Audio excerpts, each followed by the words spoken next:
মহেশতলা পৌরসভার 16 ও 18 নম্বর ওয়ার্ডের নিউ আইনালপাড়া ও নিউ সর্দারপাড়ার নিকাশি এলাকার নিকাশি নালার বেহাল অবস্থার কারণে জলমগ্ন হয়ে পড়ে এলাকার যার জেরে কেবিল জয়েন্ট বক্সে জল ঢুকে পড়ায় 6 দিন বিদ্যুৎ বিচ্ছিন্ন। গোটা এলাকায় চরম দুর্ভোগে বাসিন্দারা জল জমে থাকায় সাপের আতঙ্কে রয়েছেন। আজ সিএসসির আধিকারিকরা ঘটনাস্থলে পৌঁছে কাজ না করে ফিরে যাবার সময় সিএসসির আধিকারিকদের আজকে বিক্ষোভ দেখায় স্থানীয়রা। খবর পেয়ে পরে মহেশতলা থানার পুলিশ ঘটনাস্থলে গিয়ে তাদেরকে ধরে বিক্ষোভ দেখায়। সিএসসির আধিকারিকদের পুলিশ উদ্ধার করে নিয়ে যায়। পরে স্থানীয়রা 18 নম্বর ওয়ার্ডের কাউন্সিলর সুমা বেরার বাড়িতে গিয়ে বিক্ষোভ দেখাতে থাকে। পরে ওয়ার্ডের কাউন্সিলর সিএসসির আধিকারিক ও পুলিশ ঘটনাস্থলে পৌঁছে তাদের একদিনের মধ্যে জল কমিয়ে পুনরায় বিদ্যুৎ চালু করে দেওয়ার আশ্বাসন দেয়। ঘটনা হয়েছে 6 দিন থেকে লাইন নেই, আর বাচ্চাদের নিয়ে শোয়া খুব অসুবিধে, হার্টের একটু প্রবলেম আছে, চারিদিক থেকে সাপ বিচে, এবারে এইভাবে মানুষ কি দিন কাটানো যায়? একদিন না লাইন থাকলে কত অসহায় হয়ে যেতে হয়, আর ছ দিন, আর কিরাম গরম। এবারে ইলেকট্রিকওয়ালাকে ফোন করছে, ওরা বলছে এত ডোবাতে দেবো না। এর আগেও তো অনেক ডোবা ছিল, তখন কি করে লাইন দিয়েছিল, এখন দেয়নি।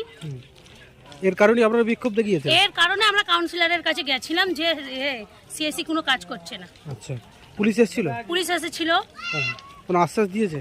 এসএসআই চলে গেছে, আর কিছু কি করবে এবারে মানুষ? এবারে এতদিন লাইন না ছাড়াতে থাকা যায়? কাউন্সিলর বাড়ি গেলে কাউন্সিলর কিছু বলছে? কাউন্সিলর বলছে যে আমরা কি করব। কত নম্বর ওয়ার্ড? 18 নম্বর ওয়ার্ড। আজকে ওনারা দুপুরবেলা আমাদের বাড়িতে এসেছিলেন। সত্যি কথা বলতে আমি আজকেই জানতে পারি যে ওনাদের ওখানে 6 দিন ধরে লোডশেডিং হয়ে আছে।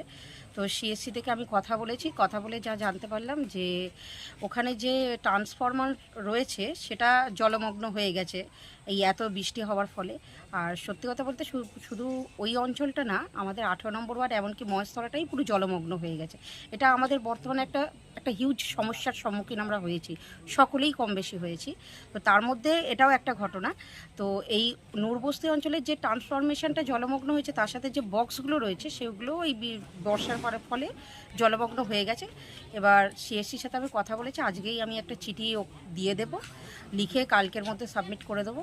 সেটা হলো বর্ষাকালটা মানে বৃষ্টিটা একটু বন্ধ হলে, একটু জলটা নামলে ওই বক্সগুলো কিভাবে উঁচু করে করা যায়, সংরক্ষণ করা যায়, কিভাবে এলাকাটা সারাক্ষণ মানে সবসময় বিদ্যুৎ সংযুক্ত করা যায়, সেটা করার জন্য আমি সেটা বলেছি।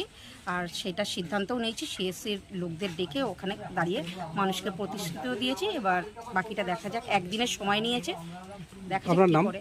সোমা বেরা, 18 নম্বর ওয়ার্ড। আমাদের এখানে হয়েছে বলতে দাদা, আজকে এত কদিন বন্যা হয়তো আমরা ডুবে আছি। অ্যাকচুয়ালি আমাদের তো লাইন নেই, আর 6 দিন লাইন নেই। 6 দিন লাইন নেই, সেই কারণে আমরা কাউন্সিলর বাড়িতে গেছি যে দিদি তোমরা একটা ব্যবস্থা করো, হয় লাইনের নাই রাস্তার। ওনারা বলছে যে তোমরা উল্টে আমাদের লুটপাট করতে এসছো, ভাঙচুর করতে এসছো। তো এটা কি ওনাদের করা উচিত হলো? ওনাদের তো আমাদের সাথে আসা দরকার, এসে দেখে যাবে জিনিসটা যে আমরা কত বিপদে আছি।